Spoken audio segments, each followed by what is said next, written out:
अस्सलाम वालेकुम my YouTube family, कैसे हैं आप सब। आई होप कि आप सब बिल्कुल ठीक होंगे। और ये मेरा उम्रे का व्लॉग है जिसका फर्स्ट पार्ट मैं आज आप लोगों से शेयर कर रही हूँ। और आप देख सकते हैं कि हम लोग रास्ते में जा रहे हैं और ये रास्ता है ताइफ का। और ताइफ में जाकर मिकात आती है जहाँ पर एहराम बांधा जाता है।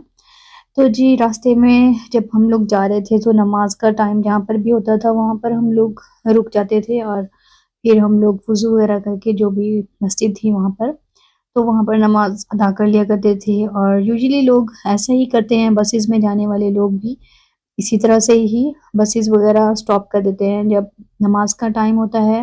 और अगर बाजमात नमाज वो लोग पढ़ लेते हैं तो ये बहुत ही बेस्ट होता है। और अगर नहीं पढ़ सकते तो फिर वहाँ पर रुक कर वो लोग अपनी नमाज़ों का एहतमाम भी करते हैं। और यहाँ पर हम लोग भी वज़ू कर चुके थे और हम लोग भी, ये प्यारी सी एक मस्जिद थी साफ़ सुथरी, और इसमें हम लोग अपनी नमाज अदा कर रहे थे। और यहाँ पर जगह-जगह जो है वो मॉस्क बनी होती हैं और साथ में वॉशरूम्स वगैरह भी अटैच होते हैं। बट बहुत ज़्यादा गैदरिंग भी होती है और बसेस भी काफ़ी होती हैं जो कि फुल होती हैं लोगों से। वो लोग यहाँ पर आकर बहुत ज़्यादा गंदगी मचा देते हैं और इसके अलावा बाथरूम्स वगैरह भी बिल्कुल क्लीन नहीं होते। और ये वाहिद मस्जिद थी जो हमें अच्छी और क्लीन मिल गई थी। इसके बाहर बहुत ही प्यारा सा गार्डन बना हुआ था और जिसको देखकर दिल भी ग्रीन ग्रीन हो रहा था। और बच्चे काफ़ी ज़्यादा एंजॉय कर रहे थे और वेदर बहुत ही अच्छा था।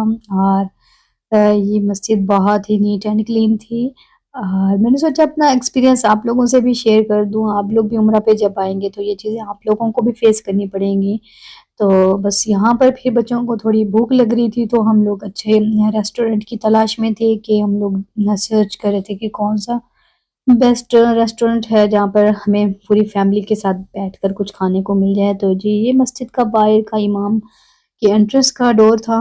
हाँ, इसके बाद जी इसके बिल्कुल ही साथ ही हमें मिल गया था जो कि हमने ईटिंग एरिया हम लोग सर्च कर रहे थे। हमारे मियार के मुताबिक था, ये बिल्कुल नीट एंड क्लीन था। और जैसे कि आप देख सकते हैं कि यहाँ पर इस तरह से सऊदी लोग बैठा करते हैं अपनी फैमिलीज़ के साथ। तो हम लोगों को भी ये प्लेस बहुत ही प्यारी लग रही थी और मैं बच्चों से पूछ रही थी आप लोग क्या खाएँगे? तो बस वो अपने-अपने सब चॉइसेस बता रहे थे। बस फाइनल हम लोगों ने सोचा कि हम लोग बस खब्सा राइस जो होते हैं ग्रिल्ड चिकन के साथ वही मँगवा लेते हैं, ताकि सब लोग खा लेंगे, एक जैसा खाना हो जाएगा। इस तरह से अगर सबकी सेपरेट चीज़ें ली जाती तो काफ़ी मुश्किल हो जाता। तो बस ये बेस्ट ऑप्शन होता है जब हम लोग कहीं पर भी ट्रैवलिंग करते हैं कि ग्रिल चिकन विद राइस, जो कि सऊदी लोगों का बहुत ही फेवरेट फूड है और हमारा भी फेवरेट फूड है। जबकि पाकिस्तानी लोगों को जो कि ज़्यादा स्पाइसेस लाइक करते हैं उनको बिल्कुल भी ये पसंद नहीं आता।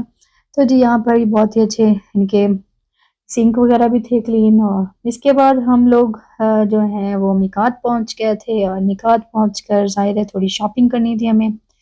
तो मुझे बुक्स वगैरह चाहिए थी जिसमें उम्रे की पूरी डिटेल्स वगैरह थी, तो वो मैंने ले ली। और मेरे बच्चे और हस्बैंड वगैरह अपना एहराम वगैरह ढूँढ रहे थे।